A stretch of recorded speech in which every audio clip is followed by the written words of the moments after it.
Channel Sports Central, we go over our next team prediction of this offseason, and it's going to be over one of the top teams in the SEC in the 2020 season, and that's going to be the Florida Gators. This team was 8-4 overall in the 2020 season, won the SEC East. So overall, it was a great season for Florida, as this team was definitely a national contender, but how they be in 2021 is what we're going over here today.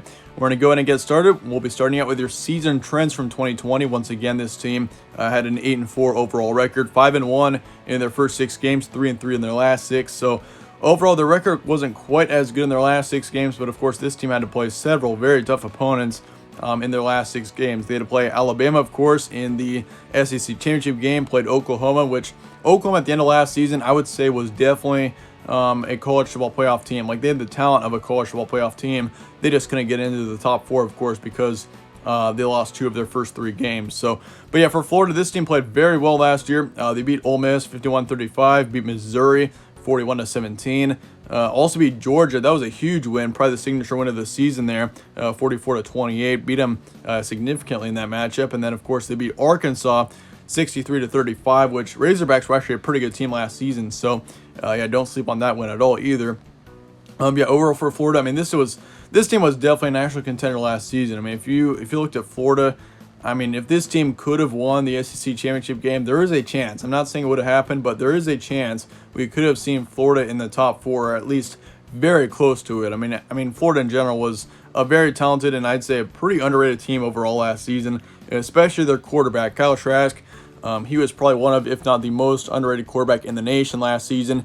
Last offseason when I saw Kyle Trask and his stats, I was just stunned that no one was talking about him, just because, if you look at him and the amount that he improved, even over the course of 2019 to 2020, it was pretty insane. He put up 4,200 yards, 43 touchdowns, 8 interceptions last season, also nearly a 70% completion rate, which, all those stats are just outstanding, some of the best in the nation. And honestly, I could have seen Kyle Trask going first round in the NFL draft. And personally for me, I still think he's underrated. I think in the NFL, he's definitely a huge sleeper of a quarterback.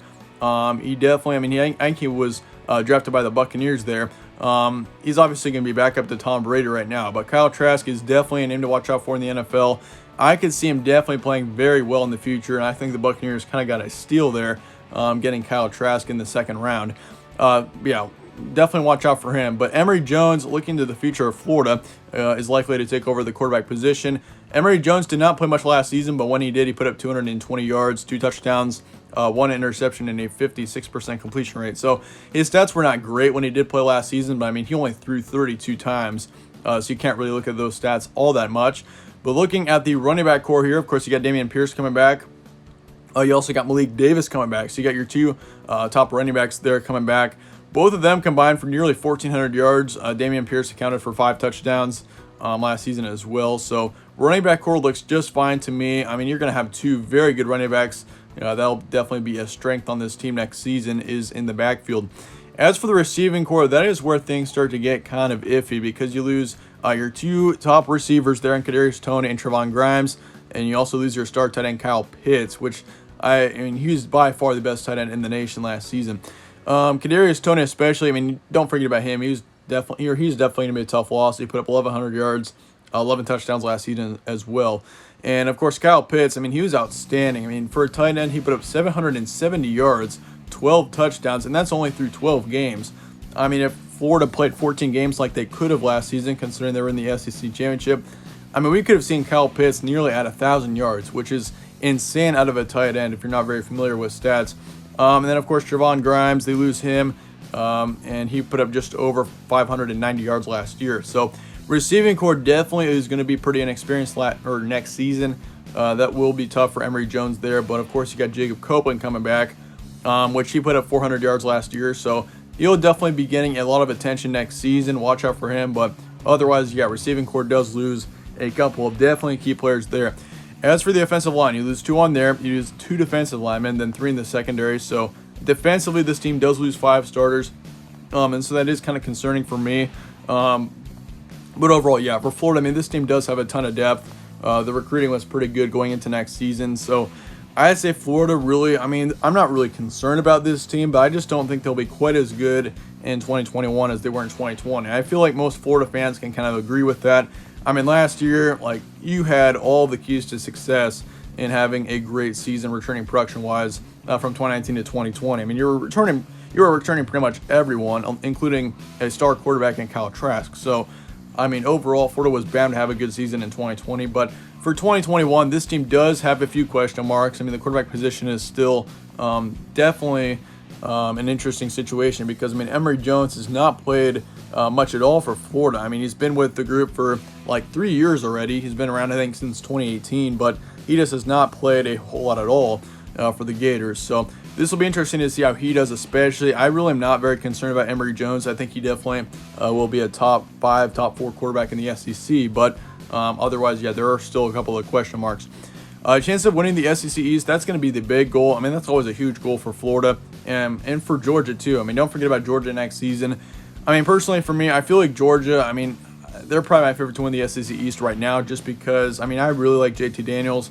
That team is super experienced in general right now as well. So I do like Georgia to win the division right now, but it's definitely going to be close up top there with Florida and Georgia, as it always is.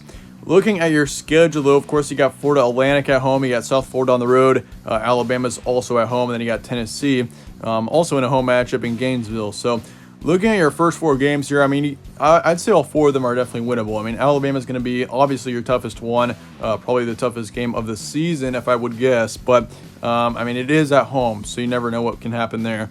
Looking at October, of course, you got Kentucky on the road, Vanderbilt at home, LSU on the road. That's going to be a tough matchup. LSU should be right back to being an outstanding team next season. I think 2020 was just a fluke for LSU. That team was just very inexperienced last season, and they're going to have a whole lot more experience going into next season.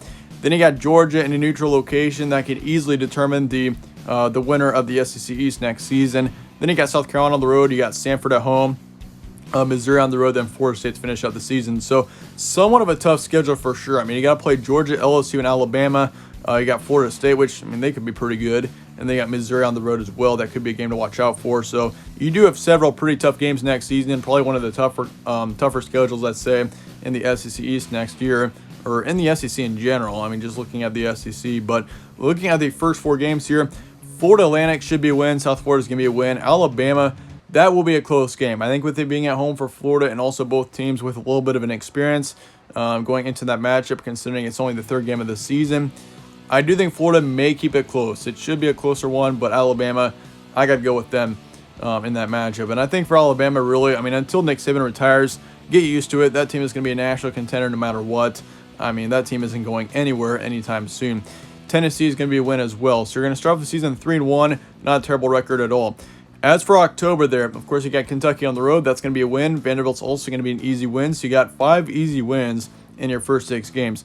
LSU, I mean, I could see that game going either way, but it's on the road in a tough place to play for sure, and LSU should be once again right back to being a big national contender. So I'm going to go with LSU next year for that road matchup. But Georgia, I'm going to give Florida the upper hand against Georgia. It's going to be a close one for sure. Only problem is here is now, I mean, you've already got 2 losses on your schedule, so now you're going to really need Georgia to lose more than 1 game if you're going to have a chance of winning the SEC East. But I definitely think, I mean, that's also a game that could easily go either way. I mean, LSU and Georgia games both, I could easily see going either way for both teams. But Georgia, I'm going to give Florida the win in that matchup against them on October 30th. So you're going to be 6-2 heading into your November. Your November is definitely the easiest month of the year by far. I mean, you got South Carolina on the road, which should be an easier one. Stanford, of course, will also be an easy game. Missouri, don't sleep on Missouri next season. They will definitely be a dark horse team for sure. I like them actually quite a bit. Connor Bazelak, he should be a pretty good quarterback next year for Missouri. Then you got Florida State, obviously a rivalry matchup. Florida State hasn't been a contender for a while, so that should be an easier win. So you're going to finish off the season with 4 wins there, and you got a 10-2 record heading into the postseason. Will it be enough to win the SEC East? Of course, I mean, you need Georgia to take 2 losses as well if you're going to win the division, because I've got you beating Georgia right now. But yeah, 10-2 is going to be a record. I definitely think, though, for Florida, really, I mean, 10-2 and 11-1 is definitely within range, I think, for Florida next season. Maybe even 9-3 on the lower end, but yeah, 10-2 is what I'm going to go with for the Gators right now. Let me know your thoughts in the comments below, though, on Florida. I do appreciate you guys all watching. If you enjoyed the preview, slap a like on it, subscribe as well, as it does help out the channel, and I really appreciate that. But once again, thanks again for watching. Stay tuned for more from All Sports Central. I'll see you guys later.